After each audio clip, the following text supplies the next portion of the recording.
Alhamdulillah wa kafa wassalatu wassalamu ala rasulihil mustafa wa ala alihi wa sahbihi wa man iktafa amma ba'd. Kita panjatkan puja dan puji syukur kehadirat Allah Subhanahu wa taala. Pada kesempatan pagi menjelang siang yang berbahagia kali ini tanggal 30 Zulqa'dah 1444 Hijriah atau yang bertepatan dengan tanggal 19 Juni 2023. Kita masih kembali diberi kekuatan, kesehatan, hidayah serta taufik dari Allah Jalla wa'ala, sehingga kita bisa kembali menghadiri pengajian rutin Senin pagi di Masjid Manarul Ilmi di Komplek Pondok Pesantren Tunas Ilmu di Desa Kedung Buluh, Purbalingga ini. Kita berharap semoga Allah Azza wa Jalla berkenan untuk melimpahkan kepada kita semuanya ilmu yang bermanfaat, sehingga bisa kita amalkan sebagai bekal untuk menghadap kepada Allah Jalla wa'ala. Allahumma amin. Salam dan salam semoga senantiasa tercurahkan kepada junjungan kita Nabi Agung Muhammad sallallahu alaihi wasallam, pada keluarganya, sahabatnya, dan umatnya yang setia mengikuti tuntunannya hingga di akhir nanti. Bapak-bapak, ibu-ibu, para hadirin, para hadirat, serta segenap pendengar, serta pemirsa, rahimani wa rahimakumullah. Di hari itu adalah hari yang amal soleh di hari itu sangat dicintai oleh Allah Azza wa Jalla. Kenapa demikian? Karena itu termasuk 10 hari pertama bulan Dzulhijjah. Kata Rasul sallallahu alaihi wasallam, "Ma min ayyamin al-'amalu salihu fihinna ahabbu ila Allah min hadhil ayyamil 'ashr." Tidak ada amal soleh yang lebih dicintai oleh Allah Azza wa Jalla melebihi amal soleh yang dilakukan di 10 hari pertama bulan Dzulhijjah. Salat. Kenapa, Bu? Salat. Di luar bulan dan hari-hari itu disukai sama Allah atau tidak? Disukai. Tapi di tanggal 1 sampai 10 Dzulhijjah itu lebih disukai sama Allah. Dan mudah-mudahan pahalanya juga lebih besar. Begitu pula baca Quran. Baca Quran di luar 10 hari tadi itu disukai nggak sama Allah? Disukai. Apalagi di 10 awal Dzulhijjah. Itu paling disukai sama Allah Azza wa Jalla. Berarti semua amal soleh, al-amalus sholihu fihinna, amal soleh di tanggal 1 sampai 10 Dzulhijjah itu amal soleh yang paling disukai sama Allah Azza wa Jalla. Apapun bentuknya. Salat, terutama yang fardu-fardu dulu. Ya. Yang fardu-fardu berarti salat 5 waktu. Kemudian baktinya istri kepada sinten? Suami, itu wajib. Baktinya anak kepada orang tua. Perhatian orang tua kepada sinten? Anaknya. Yang wajib-wajib ini adalah sangat disukai sama Allah, sama Allah Azza wa Jalla. Kemudian yang sunnah-sunnah. Yang sunnah-sunnah. Contohnya sedekah. Itu sifatnya apa? Sunnah. Baca Al-Quran. Itu sifatnya sunnah. Zikir, subhanallah, alhamdulillah, wa la ilaha illallah, wallahu akbar. Itu juga hukumnya sunnah. Yang sunnah-sunnah ini lebih disukai oleh Allah untuk dikerjakan di tanggal 1 sampai 10 Dzulhijjah dibandingkan kalau itu dikerjakan di luar 10 hari tersebut. Termasuk kerja bakti. Termasuk apa? Kerja bakti. Ya. Ya. Termasuk yang sunnah. Ya. Termasuk yang sunnah. Maka saya memotivasi saya pribadi dan jamaah sekalian untuk memanfaatkan 10 awal bulan Dzulhijjah ini guna menjalankan, memperbanyak amal soleh semaksimal mungkin. Salah satunya adalah partisipasi pada hari Ahad tanggal pinten? 25 Juni 2023. Ya. Insyaallah. Ngaten Ibu, bisa dipahami nggih Bu nggih? Alhamdulillah. Hari ini kita akan melanjutkan tema tentang fikih, doa dan zikir memasuki serial nomor 200. Temanya adalah aturan saat mimpi baik. Saat mimpi apa Bu? Baik. Ada yang pernah mimpi? Atau ada yang tidak pernah mimpi? Semua dari kita pernah apa Bu? Pernah mimpi. Mimpi baik atau buruk? Ya ada yang baik, ada yang buruk. Jadi mimpi itu adalah sebuah kejadian yang dialami oleh hampir semua dari kita pernah mengalaminya. Dan yang kita alami juga mimpi yang macam-macam. Karena mimpi itu secara garis besar bisa dibagi menjadi 3. Pinten? 3. Yang pertama mimpi baik. Yang kedua apa? Mimpi buruk. Yang ketiga bunga tidur. Apa itu bunga tidur? Bunga tidur itu panjenengan sebelum tidur mikir sesuatu. Terus terbawa tidur. Ya, terbawa tidur. Contohnya apa Ustaz? Contohnya ibu-ibu kepikiran sebelum tidur nih. Ya Allah, bojoku arep poligami apa ora ya? Sebelum tidur tuh mikirnya itu. Pas tidur, kenapa Bu? Menyaksikan suaminya nikah lagi. Itu mimpi baik atau buruk atau bunga tidur Bu?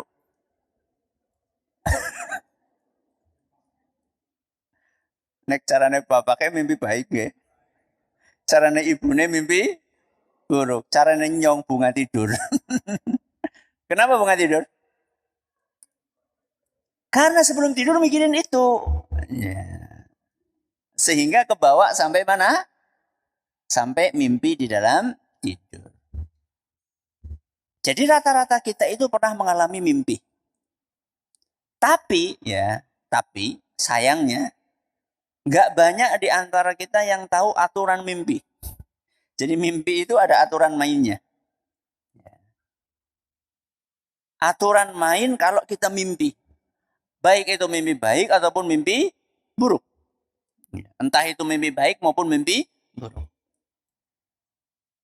Dan ini adanya aturan main terkait mimpi ini menunjukkan bahwa Islam itu ajaran yang sempurna.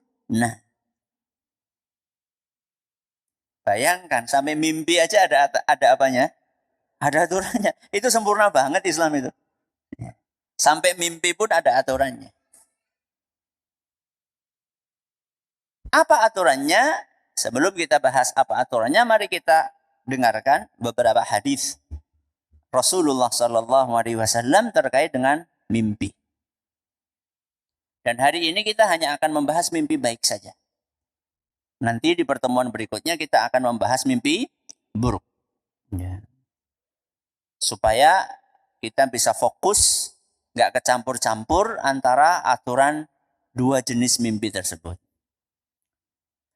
Hadis yang disampaikan oleh Rasulullah SAW yang pertama adalah hadis yang diriwayatkan oleh Imam Bukhari dari seorang sahabat Nabi SAW yang biasa dikenal dengan julukan Abu Sa'id Al-Khudri radhiyallahu anhu. Kata Rasulullah sallallahu alaihi wasallam, "Idza ra'a ahadukum ru'ya yuhibbuha Andaikan salah satu di antara kalian melihat mimpi yang disukainya. Berarti mimpi napa niki? Baik napa buruk? Baik. Apabila salah satu dari kalian melihat mimpi baik, fa innama hiya minallah. Maka ketahuilah bahwa mimpi itu dari sinten? Allah. Ya. Falyahmadillaha 'alaiha. Maka hendaklah dia memuji Allah atas mimpi baik itu, mengucapkan alhamdulillah wal yuhaddits biha, dan hendaklah dia menceritakan mimpi baik itu. Napa? Menceritakan mimpi baik itu. Ini hadis yang pertama. Hadis yang kedua, Rasulullah SAW bersabda, ar-ru'yal hasanatu minallah. Mimpi baik itu dari Allah. Fa idza ra'a ahadukum ma yuhib, seandainya kalian itu mimpi yang kalian sukai, fala yuhaddits bihi illa man yuhib, maka hendaklah dia tidak menceritakan mimpi baik itu kecuali kepada orang yang dia cintai. Hadis riwayat Bukhari dan Muslim. Dari dua hadis ini dan juga dari keterangan-keterangan yang lainnya, maka bisa disimpulkan bahwa aturan mimpi baik itu ada 4. Wonten pinten Bu? 4. Aturan yang pertama, hendaklah kita senang. Napa? Senang. Tapi tidak tertipu. Senang tapi tidak boleh tertipu. Kenapa Ustadz kok senang? Karena mimpinya mimpi baik. Mimpi baik itu seyogianya seorang muslim merasa senang dan bergembira. Tapi ada catatannya. Bergembira itu tidak boleh membuat dia jadi besar kepala. Sirah jadi gede. Tidak boleh. Contohnya bagaimana Ustaz? Contoh kayak gini. Mimpi masuk surga. Wah, Masya Allah. Ini mimpi baik atau buruk? Baik banget. Ya. Mimpi masuk surga. Ngelihat taman-taman yang ada di surga, ngelihat sungai-sungai yang ada di surga, ngelihat pemandangan yang ada di surga. Ini mimpi baik. Maka ketika kita mimpi seperti itu, seharusnya kita merasa bahagia. Dan kebahagiaan itu diwujudkan dalam semangat untuk beramal soleh. Jadi bahagia dan kegembiraan kita atas mimpi baik masuk surga tadi seharusnya mendorong kita, memotivasi kita untuk semakin bersemangat untuk beramal soleh. Yang biasanya bapak-bapak berangkat ke masjidnya pas qomat, maka begitu mimpi baik itu berangkat ke masjidnya kapan? Berbubar yura. Malah sebelum azan sudah berangkat ke masjid. Biasanya sebelum mimpi ngelihat surga itu infaknya setiap pagi bawa uang ke masjid, diinfakkan di kotak masjid. Begitu mimpi seperti itu maka infaknya ditambah. Pagi sama sore, ya misalnya, ya. Sebelum mimpi itu biasanya setiap hari baca Quran, tapi cuma setengah juz. Ya, pinten Bu? Setengah juz. Begitu mimpi maka 1 juz. Ya. Biasanya kalau beliin istri itu ya sebelum mimpi nggih, biasanya membelikan ya makanan yang ya biasa-biasa sajalah. Ya, begitu mimpi toko akan sate kambing, biasanya sate jamur ya. Ya. Begitu mimpi, wah saya harus meningkatkan perhatian saya kepada siapa? Kepada istri dan anak-anak saya. Nah ini bagus ini. Bahagia yang diwujudkan untuk semakin banyak beramal. Yang tidak boleh apa? Yang tidak boleh itu jadi besar kepala. Jadi tertipu. Contohnya gimana Ustadz? Ya tadi itu contohnya ngelihat surga. Setelah mimpi itu malah jadi malas beramal. Alasannya apa? Wis mlebu surga. Ya mlebu surganya kan mimpi.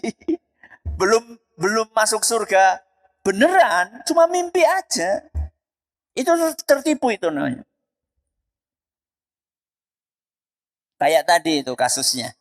Biasanya berangkat ke masjidnya setelah qomat, begitu lihat mimpi masuk surga, malah orang memejit.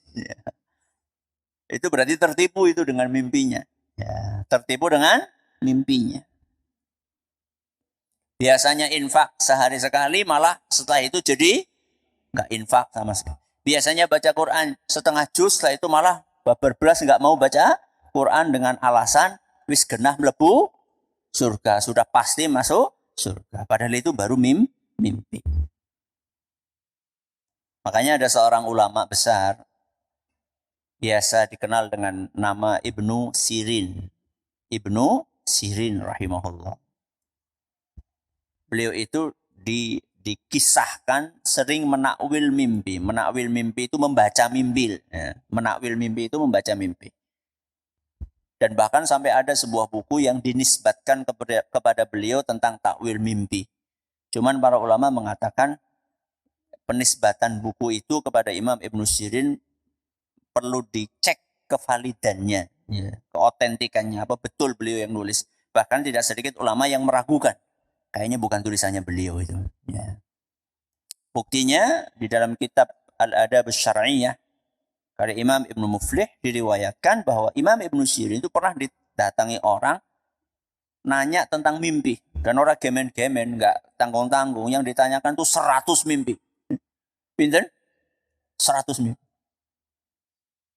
Apa kata beliau? Nggak ada yang dijawab satu. Setiap beliau ditanya tentang mimpi yang 100 itu, satu persatu jawabannya sama. Apa jawabannya? Ittaqillah. Udahlah kamu itu bertakwa aja kepada Allah. Banyak-banyak beramal soleh.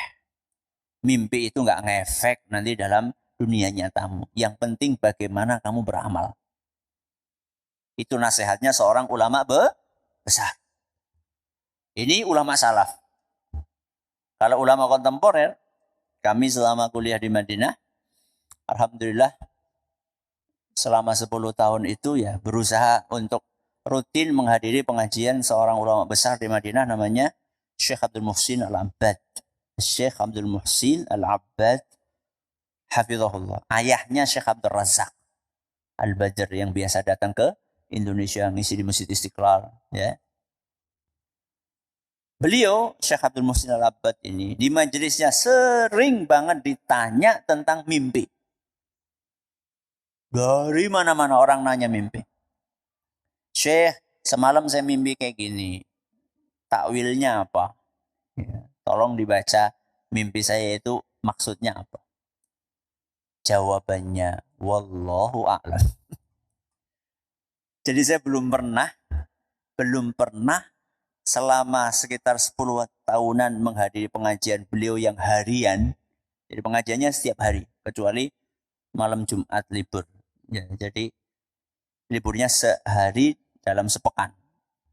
Selama sekian belas atau sekian tahun kami hadir itu, sering banget ditanya tentang takwil mimpi, selalu jawabannya wallahu a'lam. Ya.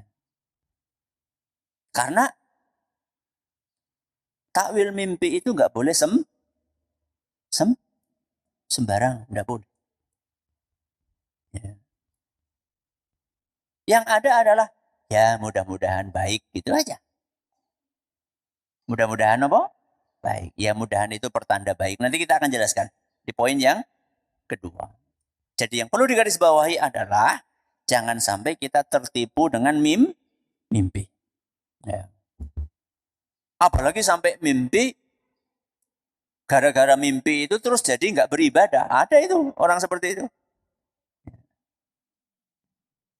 Ada orang ditanya, loh kamu kok jadi nggak sholat lagi?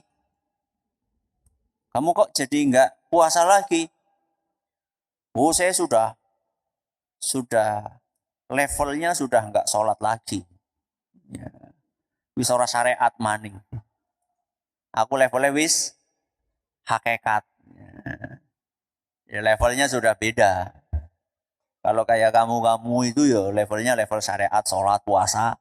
Nah aku wis hakikat. Ya. Loh, dari mana kamu tahunya? Aku tahu ngimpi kok. Tahu apa? Ngimpi. Ngimpi apa? Ngimpi didatangi Rasulullah SAW. Terus apa kata Rasulullah SAW? Kamu sudah levelnya hakikat. Wis bebas syariat. Ya. Tenane, iya. Seperti apa Rasulullah SAW yang kamu lihat? Pakai jubah putih, pakai sorban putih, wajahnya bercahaya, jenggotnya putih, rambutnya putih. Wah, gue tahu tuh Rasul gue. Jenggotnya putih, rambutnya apa? Putih, berarti sudah uban semua ya. Itu bukan Rasul. Bukan. Kenapa bukan, Ustaz? Karena Rasulullah SAW ketika wafat, ubannya itu cuma beberapa helai saja. Berarti saat Rasulullah SAW wafat, rambutnya itu didominasi rata-rata warnanya putih, kenapa ireng? Hitam. Ketika Rasulullah SAW wafat itu, beliau ubannya itu cuma sedikit. Kata para sahabat yang lihat langsung Rasulullah SAW, yang hidup di zaman beliau SAW. Loh, tapi kan gue ngakunya Nabi. Loh, emang setan gak bisa ngaku? Ya. Dan memang setan itu nggak mungkin menyerupai Nabi SAW, nggak mungkin. Buktinya tadi nggak bisa berpenampilan mirip seperti Rasul SAW. Jenggotnya apa wau? Putih, rambutnya putih. Berarti itu bukan Nabi SAW. Ada sebagian orang sampai tertipu, separah itu dia tertipu dengan mimpi. Sampai nggak sholat lagi, sampai nggak puasa lagi. Naudzubillah min dzalik. Bahkan ada yang siang-siang katanya wali, ya. Katanya nopo? Wali siang-siang sengaja makan di siang bolong di bulan Ramadan. Sengaja. Ketika ditegur katanya saya sudah bebas, sudah terbebas dari syariat. Maka hati-hati dengan mimpi.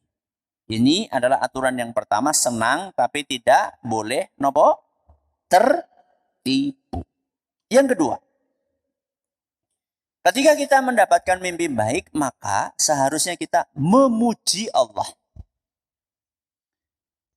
Kenapa, Bu? Memuji Allah. Maka tadi hadis yang kita baca, tadi pesannya apa? Falyahmadillah. Hendaklah ketika dia mendapatkan mimpi baik itu, hendaklah dia memuji Allah. Mengucapkan alhamdulillah. Kenapa Ustaz kok kita mengucapkan alhamdulillah? Karena mimpi itu karunia dari Allah. Mimpi baik itu yang dia rasakan, yang dia lihat itu adalah karunia dari Allah. Karena mendapatkan karunia dari Allah, maka wajar kalau kita bersyukur dan mengucapkan alhamdulillah. Sangat wajar.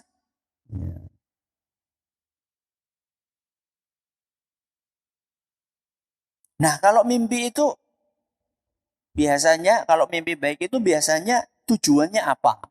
Ya. Kok kita perlu bersyukur kepada Allah? Kata para ulama, tujuannya itu biasanya satu, memberikan sinyal. Memberikan apa? Sinyal. Sinyal siapa? Sinyal apa, Bu? Tanda. Kenapa? Tanda bahwa kita akan mendapatkan kebaikan. Sinyal tanda bahwa kita akan mendapatkan kebaikan. Contoh padane, ngesuk mangsane arisan. Ngesuk mangsane napa? Arisan. Kok malam harinya mimpi? Mimpi napa, Bu? Ketiban duren. Ketiban apa? Duren. Tapi orang nang sirah, nang pinggir. Nek nang sirah ya mimpi buruk. Ketiban duren nang sirah ya mimpi buruk toh. Jatuhnya di mana? Di samping. Alias duren matang di mana? Di pohon. Ya. Maka mungkin ya. Napa? Mungkin itu sinyal. Sinyal napa? Besok dapat arisan. Mungkin. Nek roli kepriwe? Ya ora apa-apa. Namanya juga mimpi. Jadi mimpi baik itu bisa jadi adalah sebagai bentuk tanda akan mendapatkan kebaikan. Atau mimpi baik itu adalah sebagai bentuk peringatan. Peringatan apa? Peringatan dari keburukan yang mungkin bisa menimpa. Peringatan dari keburukan yang mungkin bisa menimpanya. Jadi hati-hati maksudnya.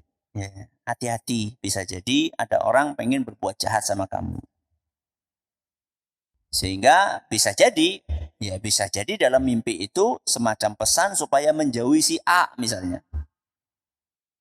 Dan si A ini memang sudah ada tanda-tanda, sudah ada gelagat, ya, sudah ada apa? Gelagat, kayaknya nggak baik, mencurigakan. Tapi kita belum punya apanya? Belum punya buktinya. Kemudian ternyata di dalam mimpi itu kita melihat si A ini berbuat tidak baik. Ya. Ini bisa saja mimpi itu adalah semacam pesan, ya, semacam sinyal agar kita menghindari orang tersebut. Itu pun kita nggak boleh memastikan.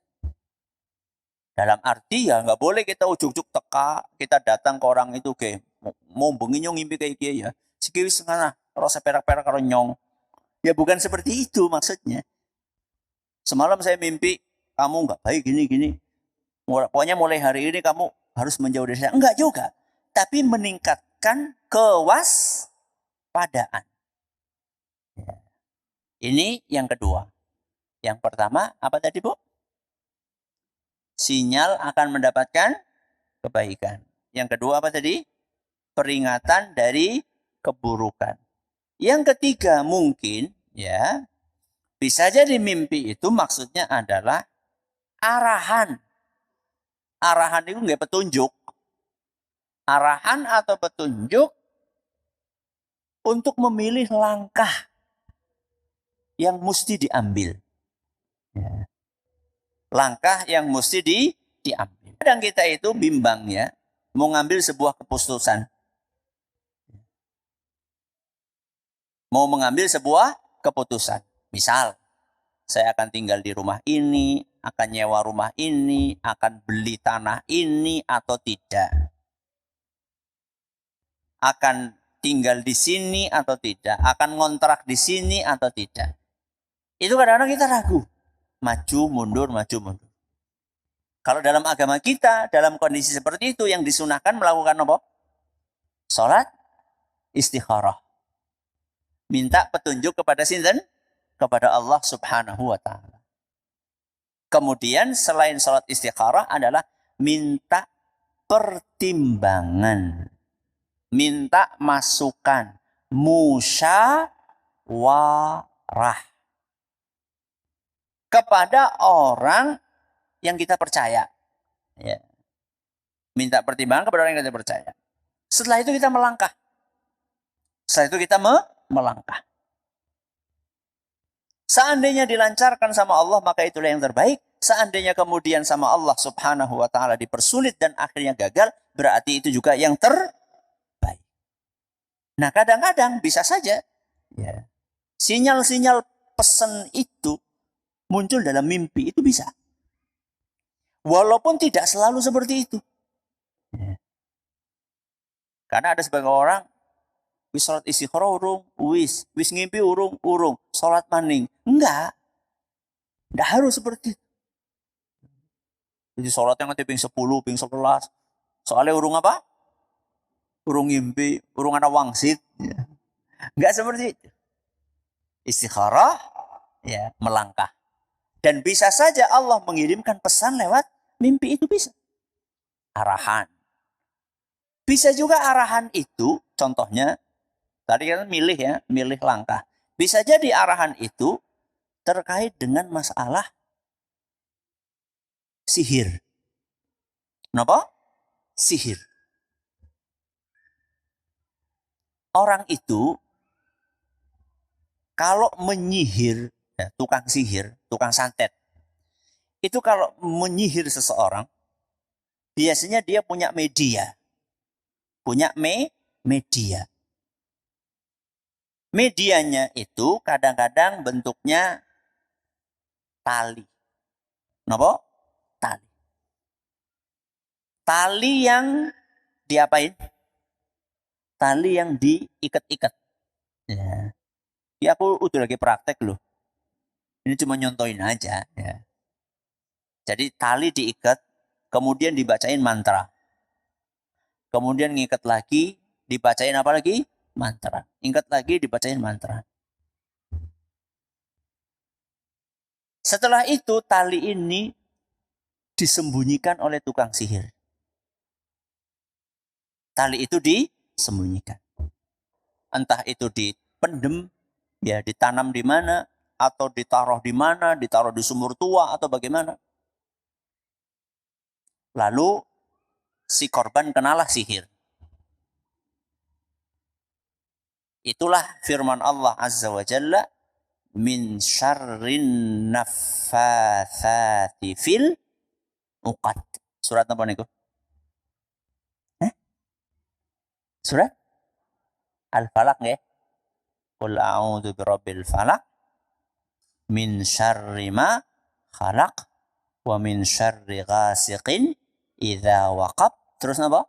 Wa min syarrin naffatsati fil uqad. Apa artinya? Aku mohon perlindungan kepadamu ya Allah dari kejahatan wanita-wanita tukang sihir yang menghembuskan mantra-mantranya di buhul-buhul. Buhul ini apa? Ini gini buhul. Tali yang diapakan? Diikat. Simpul.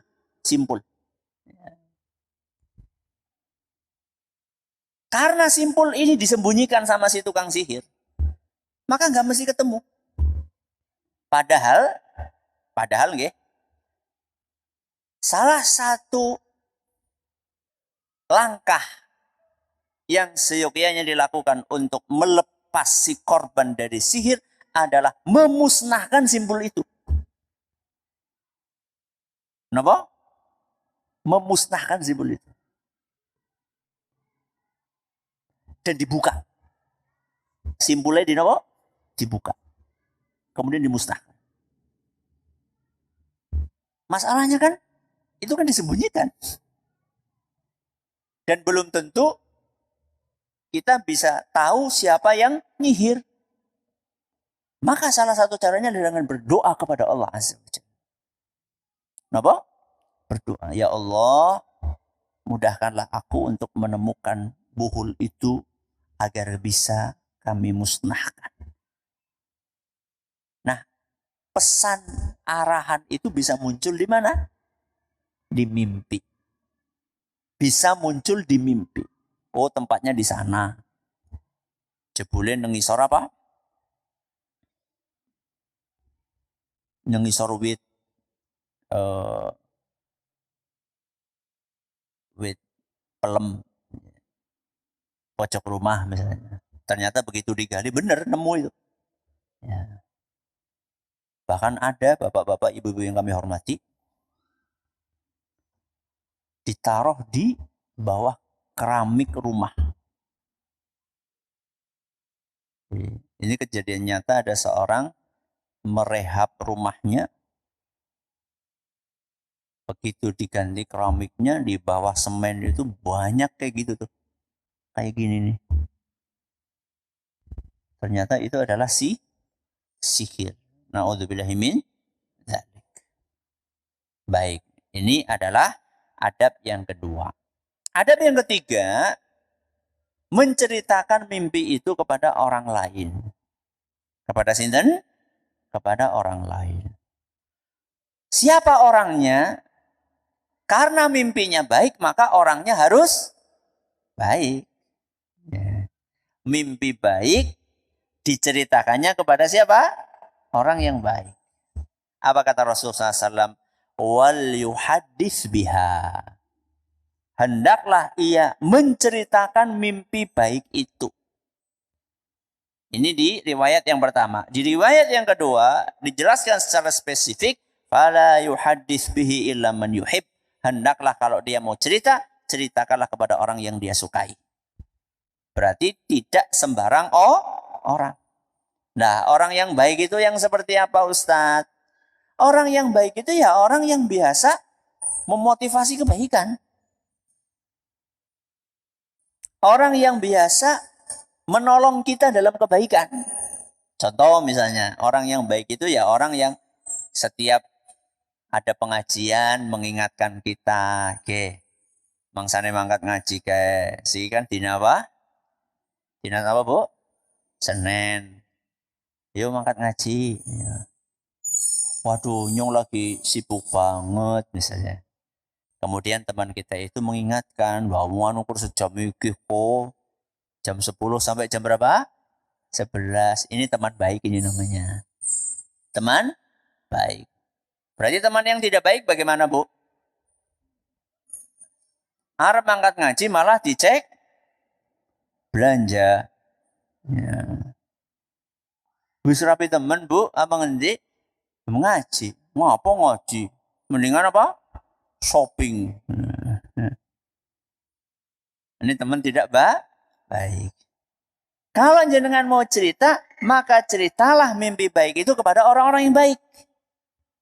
Orang-orang yang baik adalah orang-orang yang biasa ngajak kita dalam kebaikan. Membantu kita dalam kebaikan. Itulah orang yang perlu kita ceritain. Kenapa? Yang keempat. Karena kalau kita menceritakan kepada orang yang salah, bahaya. Maka yang keempat itu tidak menceritakan mimpi itu kepada orang yang tidak baik. Betul-betul diwanti-wanti ini sama Rasulullah SAW agar kita tidak sembarang cerita. Kenapa Ustaz? Karena kalau salah orang, nanti mimpi baik itu malah jadi buruk. Maksudnya kepriwe Ustaz? Orang yang tidak baik itu biasanya dia punya sifat namanya iri, hasad, dengki. Boro-boro dia menakwilkan mimpi itu atau mengarahkan mimpi itu dalam kebaikan, malah akhirnya dia mengarahkan mimpi itu dalam keburukan. Ya. Malah dia memprovokasi kita untuk meninggalkan kebaikan itu, ya. Atau ngembosi niat baik kita. Ya. Mimpi misalnya haji, misalnya mimpi kurban. Ini kan mimpi baik.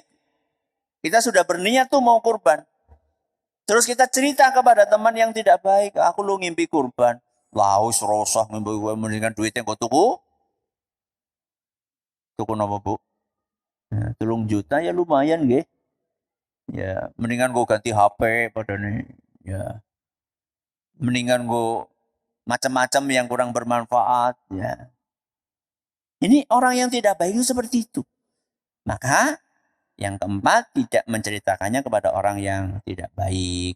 Ini adalah beberapa aturan mimpi, ada 4 poin. Yang pertama, merasa senang dan tidak boleh tertipu. Yang kedua, memuji Allah. Yang ketiga, menceritakan kepada orang yang baik. Dan yang ketiga, yang keempat, tidak menceritakannya kepada orang yang tidak baik. Silahkan, ada pertanyaan, masih sisa 5 menit. Baik, terima kasih Ustadz. Jazakumullah khairan atas materi yang disampaikan. Kami bacakan pertanyaan yang telah masuk. Assalamualaikum Ustadz. Waalaikumsalam warahmatullahi wabarakatuh.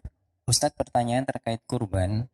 Apakah boleh dalam satu keluarga kurbannya bergilir?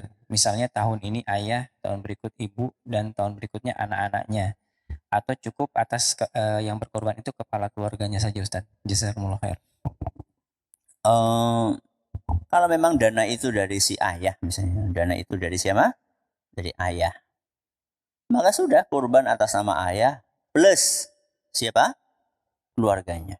Nanti masuk semua itu. Ya, masuk semua.